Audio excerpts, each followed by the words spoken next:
ปิกโฟงปิกหน้าจอมันยาวอย่าให้เสียงมันหายเอามาได้เป็นวิดีโอ5กว่ามันฮอตทอมใน YouTube ดีเฮ็ดซึ่งหือสังใบผู้มาโดยจอมกันค่ะดังสุดนะครับว่าเด็มรู้ทำวิดีโอดังหู้มาเอามาได้เป็นลองไอที่ลองเครื่องใจตื้อในฟงจากกว่าจะแน่ติดตามไว้อันเป็นช่องYouTube เขาอะไรคะเนาะติดชื่อห้องจอมตะกร้อนะครับชื่อช่อง YouTube นั่นขนาดไหนเพราะว่าไปหันกำเหลียวในปากลงมาตีเป็นอันไหนคะนะจอมตะกร้อ Channel นะคะขึ้นเต็กเข้ากว่าที่ในมันแฮ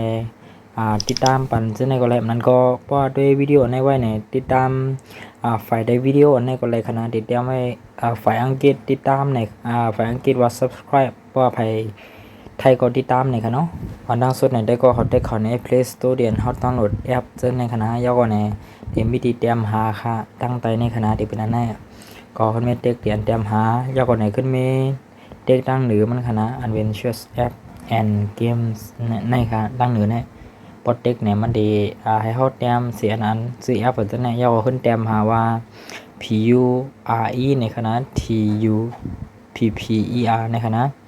Prototyper นะครับแล้วก็ขึ้นมีดาวน์โหลดขึ้นมีติ๊กอินสตอลนะครับแล้วก็ไปกำขนาดต่อให้มันบ่เต็มโอเคเพราะว่าอันนี้เป็นศูนย์ในเพราะว่าเต็ม1ปากก็เต็มเพราะว่ามันเต็มย้อนเนี่ยมันได้ทกเอาข้างก้อยมันขนาดเขาก็ขึ้นมีติ๊กมันเป็นว่า Open ติ๊ก Open อันเป็นตั้งใจในขนาดเพราะมันในก็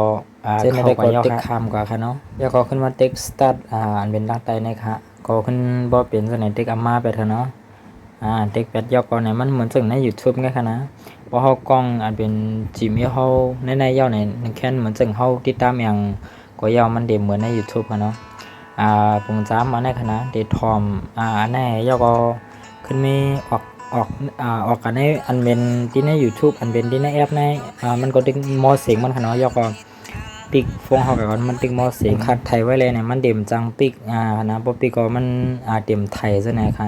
ก็จำเฮ็ดด้วยจอมกันได้ค่ะนะไล่ในขึ้นคอมเมนต์มาตั้งใจในเลยค่ะให้ฮู้ลอกลายจึงหนังหืออีสังในคอมเมนต์มาเลยค่ะเนาะจงให้ทบกันตั้งฮู้มา